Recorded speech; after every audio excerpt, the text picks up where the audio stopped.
2.5 miles below the waves. The biggest challenge was the depth.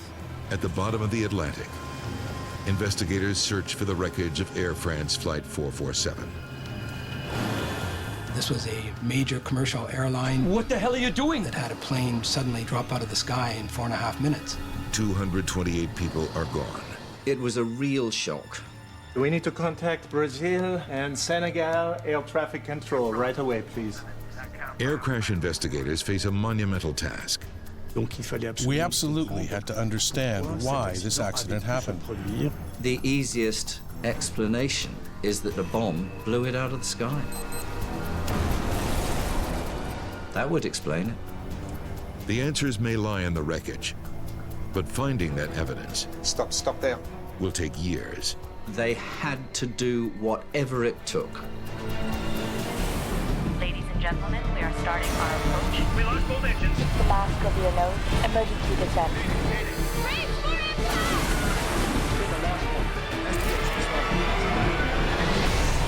He's gonna crash.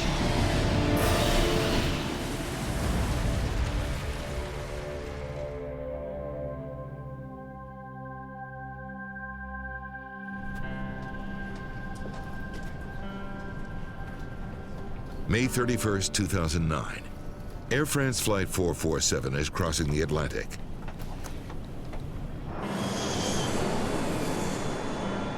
The Airbus A330 is flying overnight from Rio de Janeiro to Paris.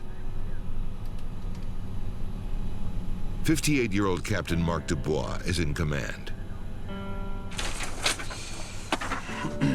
Here's the new forecast.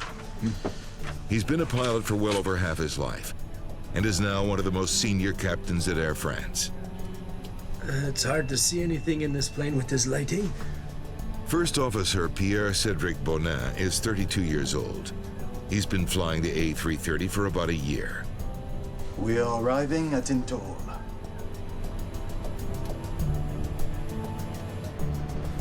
"37-year-old relief pilot David Robert is on standby.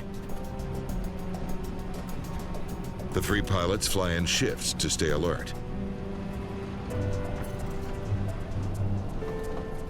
There are 216 passengers on the 11-hour flight, including Canadian business executive Brad Clemes. I talked to my brother on the Sunday morning, and we talked about our children. And then I talked to him right up to the time that he got onto the plane. Like so many of these air warriors, or whatever they call them, he flew all the time. He was quite used to it, and I think he probably even enjoyed it. Autopilot holds the plane steady at 35,000 feet. Air France 447. Air France 447, go ahead. And the crew communicates with Brazilian air traffic control. Air France 447, contact Atlantic Center. As they fly, an onboard computer monitors the engines, hydraulics, and other systems.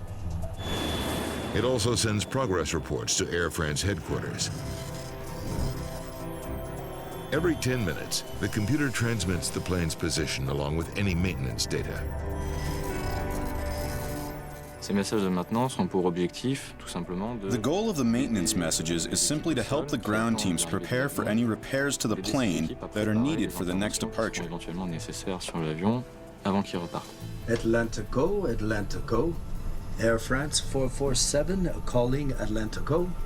Air France 447, Atlantico, go ahead. 3 hours into the flight, the captain reports reaching a navigational waypoint off the coast of Brazil. Air France 447 position in tow. Maintain flight level 350. Okay, will do.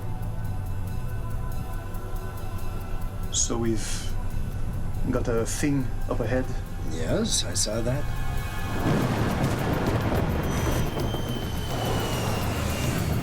At 1:49 a.m., the A330 leaves Brazilian radar surveillance and enters a communications dead zone over the mid-Atlantic.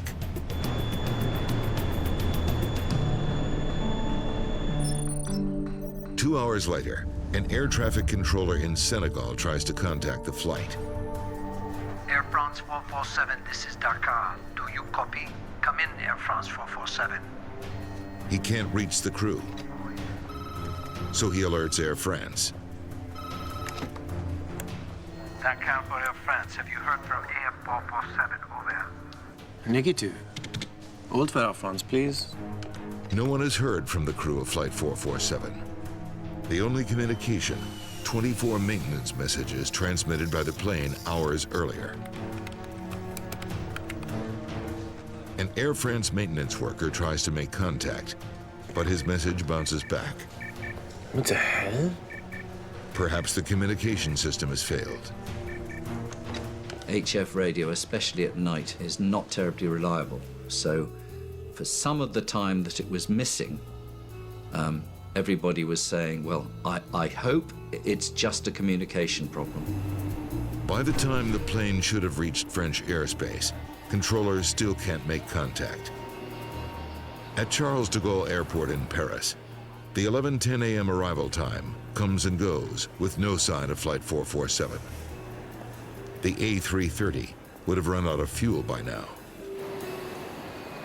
The airline begins notifying families.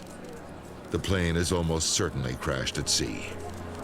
I had an infinitesimally small hope that he might have been on a different plane because we weren't 100% sure what other flights might be coming back that he could possibly be on. By the afternoon of June 1st, the world learns that Flight 447 from Rio to Paris has mysteriously vanished. It was a real shock to me and the whole industry that a modern aircraft like an Airbus A330, operated by a world-class airline like Air France, could just go missing without a word. Searchers scramble to the mid-Atlantic to search for the plane and survivors. The plane had been missing 11 or 12 hours at this stage without any communication whatsoever. It's one of the worst accidents in the history of commercial aviation. An advanced passenger jet is gone. 228 people are presumed dead.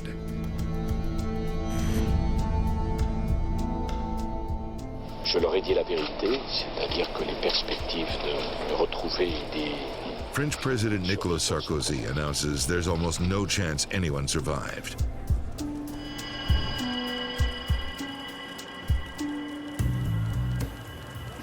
The job of solving this mystery falls to the BEA, France's air safety agency.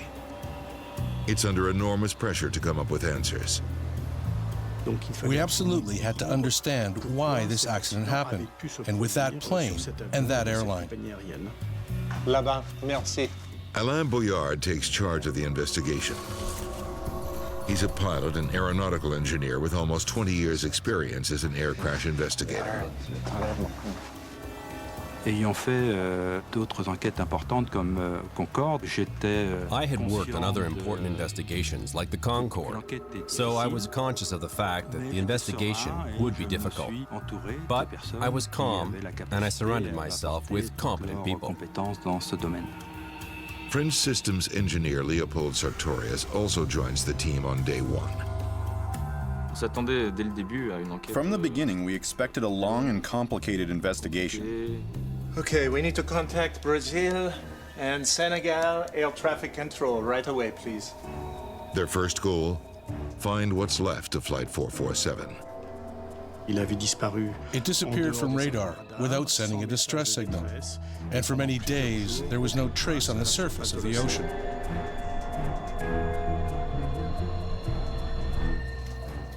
This is the last time they sent their position. Des messages de position envoyés par l'avion toutes les 10 minutes. Positional messages sent by the plane every 10 minutes allowed us to be sure enough of the zone, a large zone where the plane might be found. Zone assez large où pouvait se trouver l'avion. Sartorius doesn't know what direction the plane flew after its last maintenance report. He only knows how fast it was flying. There's a huge area to search. I say we start here. Thousands of square miles of open water.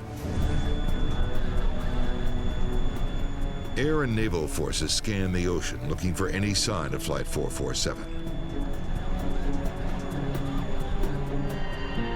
Finally, after 5 days of searching, a Brazilian pilot spots a few scattered pieces of floating debris. Wreckage from an A330, but no survivors. The find erases any lingering doubts about the crash. Everyone on board has perished. Your world collapses. It was absolutely horrible. You know, he was a wonderful person. I was very close to him, and it's just, you know, the most horrible thing that you could think of. The families of 227 others are in the same position, and they all want answers.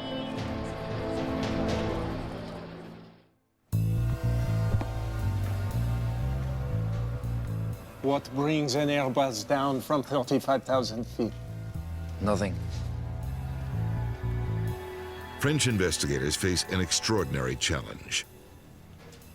Nous sommes plus habitués à traiter. We're more used to events taking place during takeoff or landing, so this event raised a lot of questions. Donc cet événement appelait beaucoup de questions. The crash of Air France Flight 447 is so bizarre, they wonder if terrorism is to blame.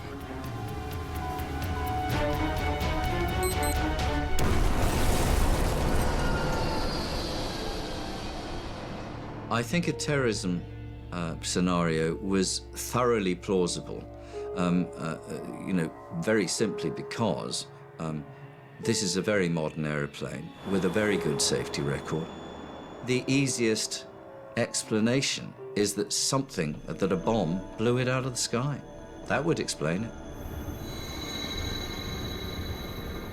Atlantic currents have spread floating aircraft debris over nearly 200 square miles of ocean.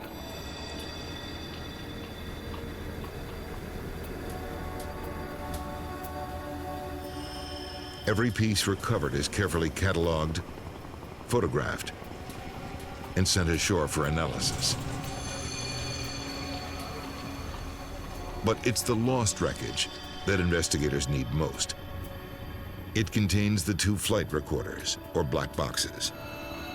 If we didn't find the flight recorders, we would never understand what happened. The flight recorders capture important details. Air France 447. Air France 447? Of what the pilots say and do during the flight. Air France 447, contact the Atlantic Center. The black boxes are so vital, they're equipped with a locator beacon to help investigators find them, even underwater. But the clock is ticking. The beacon can only send a signal for 30 days. What's worse, parts of the mid-Atlantic Ocean are nearly 3 miles deep. That's deeper than the wreckage of the Titanic. Technicians listen for the signal. At this depth, we need to get right over them. But their search area spans 6,500 square miles. It was an immense area. Nous avions engagé une véritable course contre la montre. It was a real race against time. We only had 30 days. Dans les délais de 30 jours. While some investigators scour the ocean, others scrutinize the only hard evidence they have, the maintenance reports. I will pull up all of the messages they sent. Flight 447 sent 24 maintenance messages through ACARS, the Aircraft Communication Addressing and Reporting System. This is the first serious accident to a modern airliner where we'd had some ACARS data. ACARS messages are highly technical. They're not designed to reveal what the crew saw, said, or did during the flight. To have only the maintenance messages to work with is really unusual. We had parcels of information that gave us, in fact, very little information. But they do provide an intriguing lead. See, this is a problem with the pitot tubes. One of the maintenance messages notes a failure in what's called a pitot tube, a device that measures airspeed. The ACARS messages had given us the first piece of the puzzle. We knew that there had been a clogging problem in the pitot tubes. Pitot tubes are small cylindrical sensors that sit outside the body of the plane. As air rushes through the tubes, they calculate airspeed, but sometimes pitot tubes temporarily fail. In an environment with very dense ice crystals, All the ice crystals clogged the tube and stopped the air from entering. Air France and other airlines were in the process of replacing pitot tubes to prevent just this kind of problem. The tubes were freezing all the time. Annoying, but certainly not dangerous. A frozen pitot tube is considered far from catastrophic. If you lose a pitot tube, you don't fall out of the sky. Air France knew about the issue and responded to it. The company had notified its pilots with an OSV, an information bulletin that described the phenomenon and the appropriate measures to take.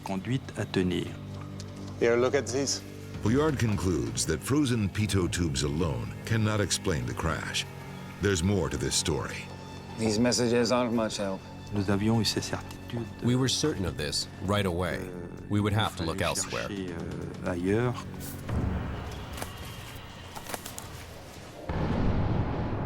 Bouillard wants to examine another possible factor in the crash: extreme weather. Strong turbulence can damage a plane or even cause the loss of an aircraft by rupturing a wing or damaging the onboard systems. Investigators consider the possibility that Flight 447 flew through weather violent enough to bring down the plane. Turbulence might explain what caused the accident. Altitude, sir, we're not 33,000 feet. Maximum thrust. It may have been impossible for the pilots to recover from a stall brought on by a severe storm. The forces could have torn the plane apart. On a plane, the main danger from turbulence is structural breakage, like losing a piece of the tail or losing a wing in an extreme case.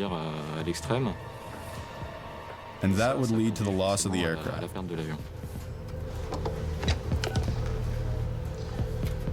I need more weather data.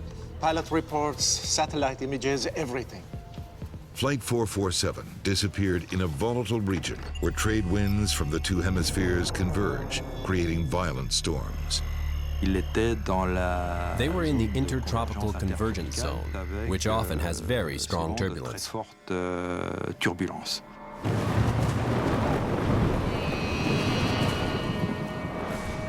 Other planes changed their route that night to avoid storms in the area. Investigators aren't sure what kind of weather Flight 447 hit. What were the actual conditions? What was the actual environment around this plane? It was a real question. Thunderstorms can pose other threats as well, including lightning.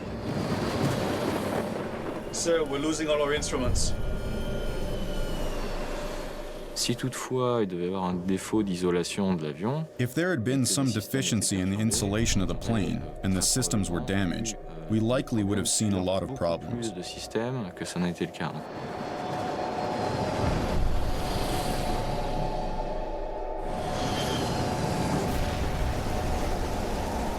Investigators pore over the existing data and debris, trying to determine if the plane was damaged in the air. They note some life jackets were never used. Recovering the life jackets in their original packaging told us that the event happened very quickly. The passengers weren't ready for the impact with the surface of the water. The discovery supports an unexpected event like massive turbulence. But the debris doesn't.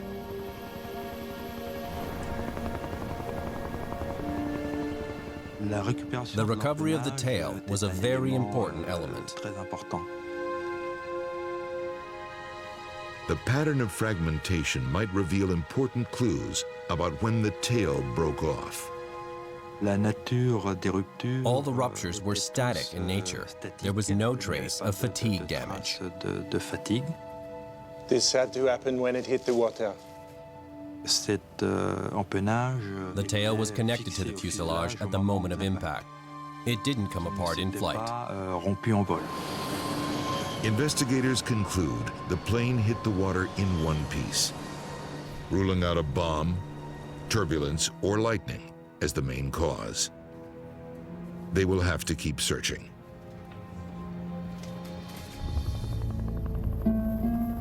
It's been 3 weeks since Air France Flight 447 crashed into the Atlantic Ocean. Soon, the black box locator beacons will go dead.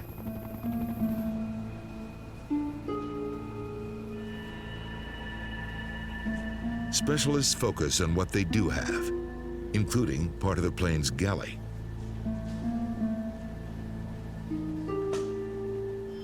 Looks like the pressure was vertical, like this. They make a key discovery. The plane landed flat and at high speed. Examining the galley confirmed that there was an enormous vertical acceleration the instant the plane hit the surface of the water. Everything inside the plane was flattened like a car in a metal crusher. They realized that the aeroplane had not nosedived into the sea. It was almost certain that it had belly flopped into the sea. And how that could have happened to a modern airliner, nobody could think of. Under these circumstances, it was essential to find the recorders to understand the accident and explain why it happened. The search at sea hits day 30 with no trace of the black boxes. The locator beacon is presumed dead. Bouillard turns to high-tech sonar. From that moment on, sonar was the only way we could detect metal on the ocean floor and have some chance of finding the wreckage. But steep underwater mountains and valleys make the ocean floor difficult to scan. The search area really hadn't been seen before. It was the size of Switzerland, and you were running up through the Alps trying to find this thing. So that's what the terrain looked like, basically, in a general sense. Out to here, out to here. So After months of searching, they've scanned 8,500 square miles of ocean bed and found absolutely nothing. The absence of the flight recorders and wreckage felt very frustrating and like a failure. To us, it was inconceivable in 2009, 2010, that we could lose a major airliner and not be able to find it, not be able to understand even remotely what had happened and why 228 people had lost their lives. Investigators remain determined. They start using autonomous underwater vehicles, or AUVs, used to locate the Titanic. It's probably the first time AUVs have been run on that terrain that's steep. And to look for something this small. You know, it's a big plane when you stand next to it, but when you're searching the ocean, it's a very small target.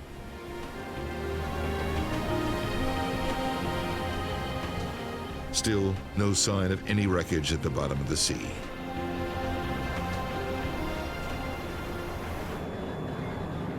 Bouillard and his team have been searching over a period of 18 months.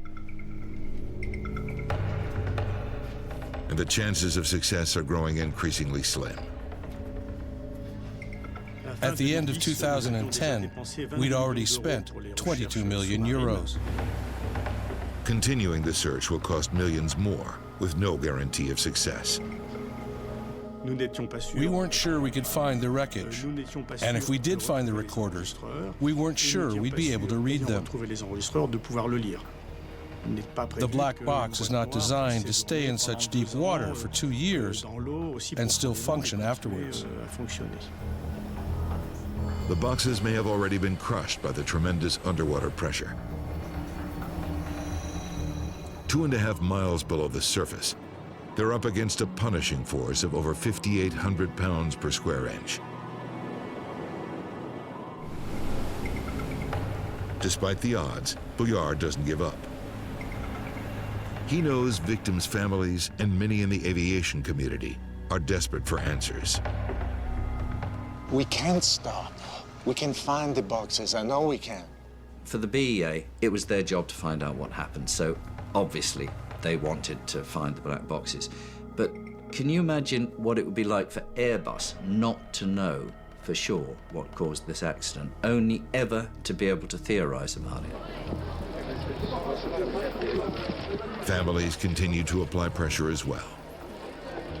It was extremely important for us that they find the black boxes and find out what happened. And we were determined to put as much pressure as we could on the authorities to ensure that the search continued. On March 25, 2011, the BEA begins one final search. Again, they launch AUVs to scour the ocean floor. They focus on a 23-mile-wide circle around the plane's last known position. The AUV is separate from the vessel. So once you launch it, it runs its 20 or 24-hour mission independent of the vessel. If the weather gets rough, the AUV is still tracking back and forth and it doesn't care. 1 week into the search, an AUV captures a sonar image of something huge on the ocean floor. It sure looks like a plane. The crew immediately sends down another AUV, this time to take high-resolution digital images.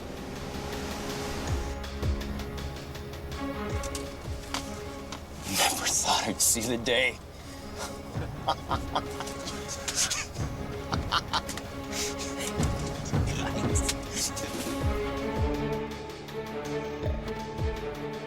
The crew sends the images straight to Bouillard's office in Paris.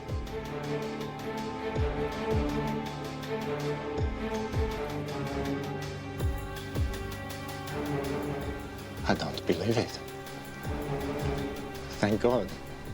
Le moment de l'envoi des photos. Receiving the photographs was a moment we had waited for 2 years. 2 ans et quelque chose qui. It conjured up indescribable emotions, very strong. Indescriptible, très fort. On April 3, 2011, the wreckage of Air France Flight 447 has finally been found. It lies 7.5 miles northeast of the plane's last reported position, at a depth of more than 13,000 feet. Locating the wreckage was already something exceptional and very significant in the life of an investigator. We are at 4,000 meters. With the crash site pinpointed, a second hunt begins. An operator guides a robotic AUV through the darkness in search of the 2 black boxes. It's just like a junkyard. It's just nothing but aircraft debris everywhere. Things are on top of each other. There's fuselage skin, there's engines, there's all sorts of things all over the place. Days pass with no sign of the recorders. Investigators know that even if they find what they're looking for, 2 years underwater may have rendered the devices useless. We had no idea whether the flight data recorder and cockpit voice recorder would be in a working order. Then, a breakthrough. Stop there. Zoom in on that.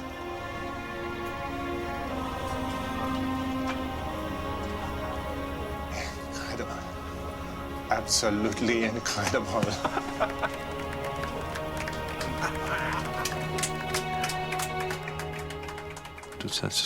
Those are moments that are difficult to describe, moments in your career that you can't forget. An unmanned sub recovers the flight data recorder and the cockpit voice recorder. Once it's on deck, the gendarmerie take it and they put it in the box and secure it. Up then, everybody's like holding their breath. And at that point, you know you have it. So it's really a tremendous feeling.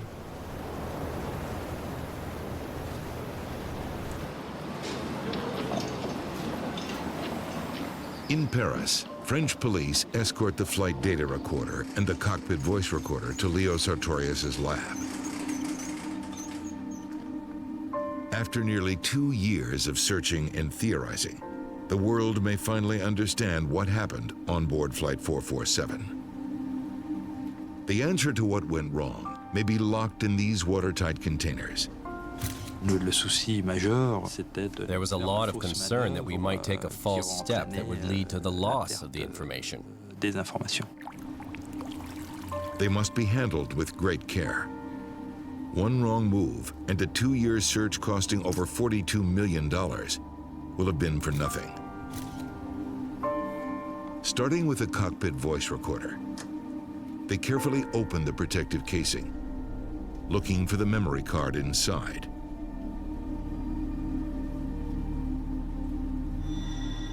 The worst thing would have been for the actual memory cards to be broken, physically broken.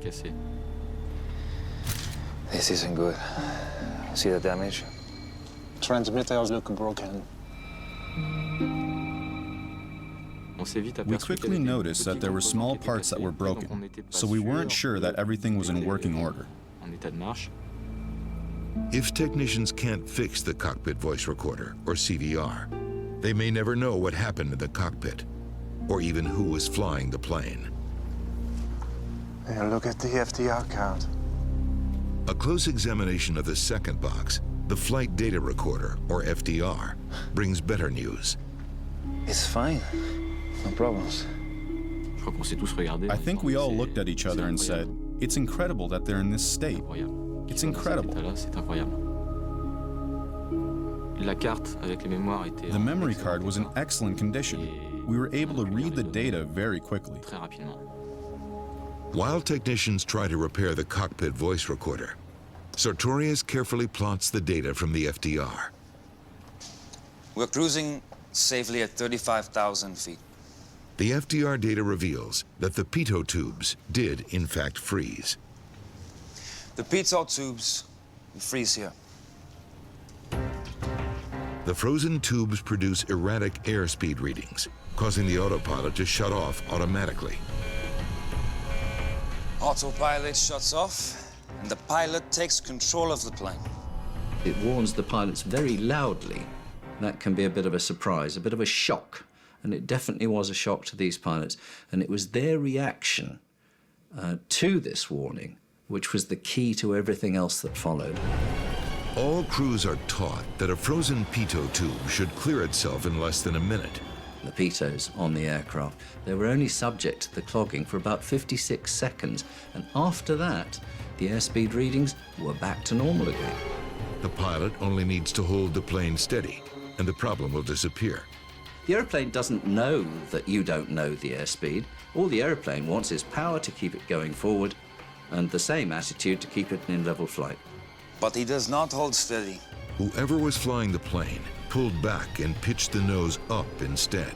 Il a apparu à la déconnexion du pilote automatique. When the autopilot disconnected, the pilot in command changed the pitch of the plane. Par le pilote en fonction. He climbs more than 2,500 feet. If you pull the nose of an airplane up, it's going uphill, it's going to slow down. Here, their speed dropped more than 90 knots in less than a minute. This triggered a stall warning here.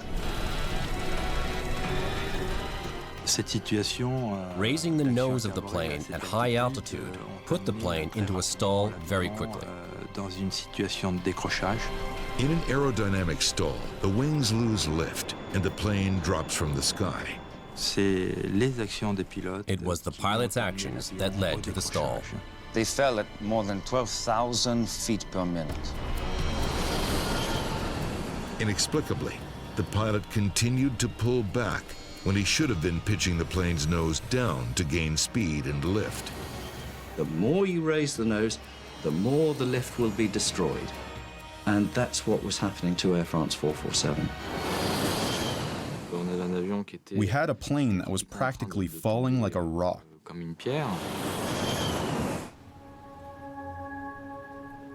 Only the cockpit voice recorder can reveal why the pilots acted as they did.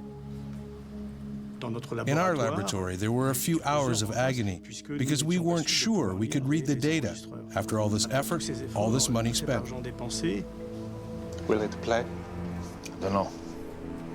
Investigators are up against the wall.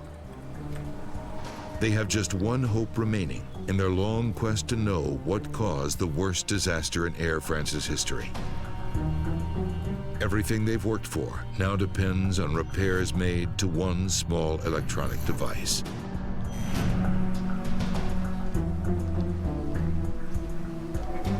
The moment of truth.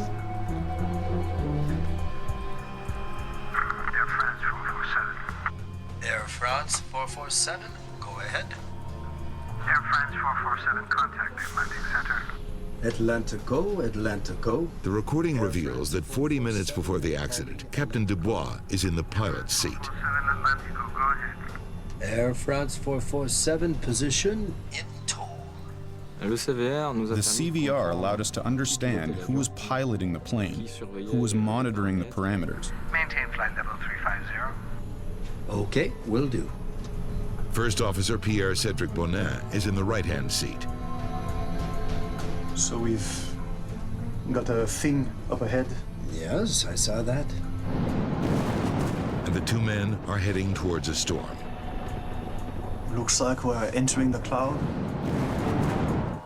Normally, the crew would try to fly above a storm. But at this stage in the transatlantic flight, it's not safe to do that. It would be good if we can climb now, eh? Yeah?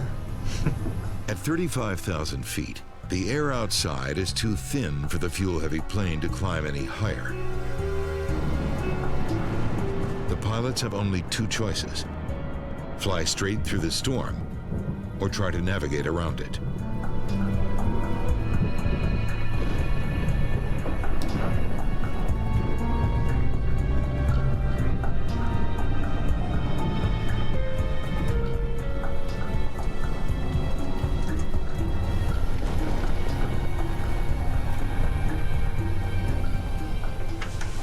You get some sleep? So. Well then, I am out of here. Captain Dubois takes his scheduled rest. First Officer David Robert relieves the more experienced captain. Robert has almost 4,000 more hours flying the A330 than the other first officer on the flight deck. First Officer Robert is in the left-hand seat. First Officer Bonin is the pilot flying in the right-hand seat.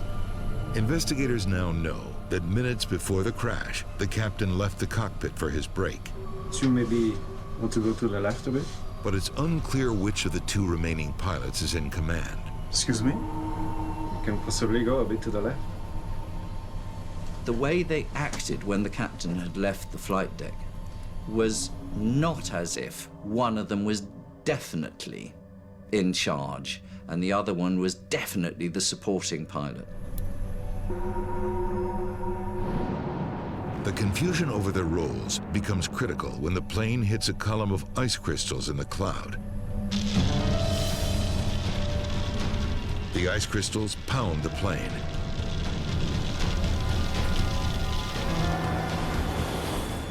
Ice envelops the pitot tubes. The ice crystals are filling the pitot tubes. Airspeed readings are no longer valid. The pilots don't know their airspeed, a scenario they had not been trained for.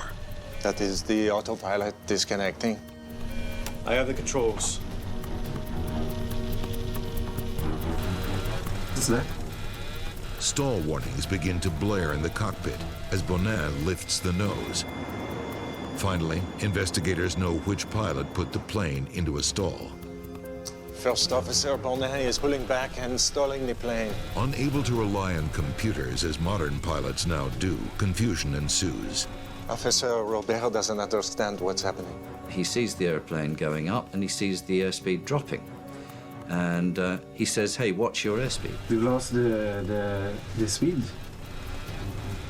The pilots need to push the plane's nose down to gain speed. But Bonin keeps pulling the nose up. Okay. I'm going back down.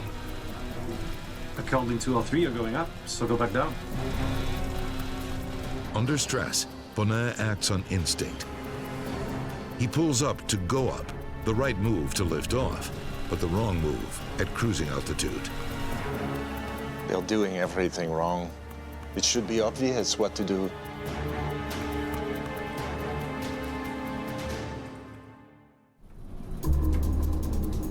Desperate to save his 216 passengers, First Officer David Robert summons the captain. If Bonin simply let go of the controls, the plane would gain speed. Do you understand what's happening? I'm losing all control of the plane. When they get here, they are falling at more than 60 to 100 feet per minute. So they still have about 2 minutes left to figure out what's happening. First Officer Robert decides to take control. Controls to the left. He tries to push the nose of the plane down, a key step for recovering from a stall. But still confused, Bonin continues to pull back. They can use their side sticks at the same time. If both go in different directions, they have a tendency to cancel each other out. The fact that the two pilots were making different and sometimes opposite inputs to the side stick controls was pretty surprising. The two pilots were not coordinating their thinking or their actions. 90 seconds after the crisis began, the captain returns. What the hell are you doing? We've lost all control of the airplane. We don't understand anything. We've tried everything. Because they weren't believing the situation that they were now in, they just went back to basic instinct, which is, I want to go up. I want to stop falling. Let's pull the nose up. Dubois scans the instruments, trying to see what's gone wrong. What do you think? What do we need to do? I don't know. It's going down. The captain doesn't have enough time to assess the situation. Well, we're at 9,000 feet. Climb, climb, climb, climb. But I've been at maximum nose up for a while. Finally, Dubois understands. First Officer Bonin is causing the stall by pulling the nose up. No, no, no, don't climb. By the time they figure it out, it's too late. Robert can't get enough lift to recover from the stall. At 2,000 feet, sensors detect the ocean's surface and trigger new alarms.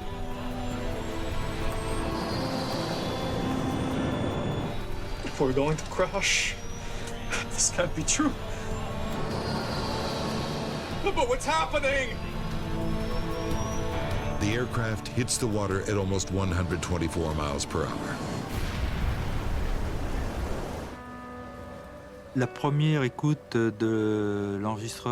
Hearing the conversations on the cockpit voice recorder for the first time was a big moment. It left us speechless. Nous a laissé sans voix.